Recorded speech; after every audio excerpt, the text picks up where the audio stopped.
देखिए, ईश्वर और माता-पिता में क्या अंतर है?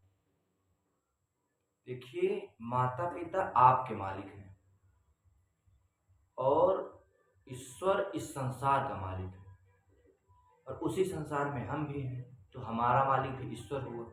हाँ, हमारा मालिक ईश्वर है, लेकिन हमारा ही मालिक ईश्वर नहीं है। ईश्वर इस पूरे संसार का मालिक है।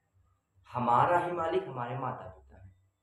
तो अगर आपको ईश्वर को पाना है, तो माता-पिता को खुश करना पड़ेगा, प्रसन्न करना पड़ेगा। क्योंकि वही ईश्वर आपको माता-पिता दिए हैं। तो उसी माता-पिता को अगर आप खुश नहीं कर पाओगे, अपमान करोगे, उसके बाद सोचोगे कि भगवान को पा जाएँ, भगवान की आरती पूजा करें, भजन करें, तो उस भजन का कोई मतलब नहीं।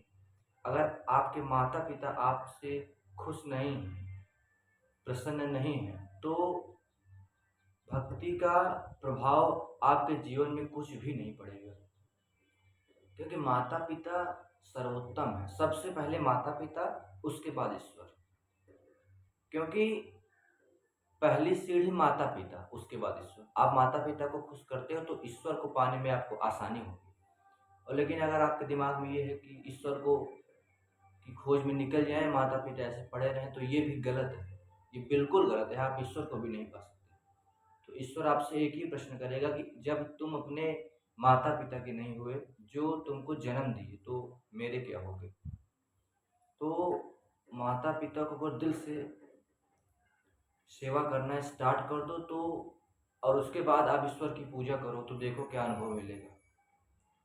जब तक माता-पिता खुशी नहीं है आपसे, तब तक ईश्वर भी आपसे खुश नहीं हो सकता। पहली सीढ़ी माता-पिता, कितने भी गंदे हैं माता-पिता, उनको समझाओ करते-करते मतलब वो आपसे दुखी ना रहें। अगर वो आपसे दुखी हैं अंदर से, तो पूरा जीवन आपका दुखी रहेगा। पूरे जीवन में आप हमेशा दुखी रहोगे। इसीलिए माता-पिता सब कुछ है हमारे लिए। माता-पिता से बढ़ के कोई नहीं इस दुनिया में। उसके बाद ईश्वर।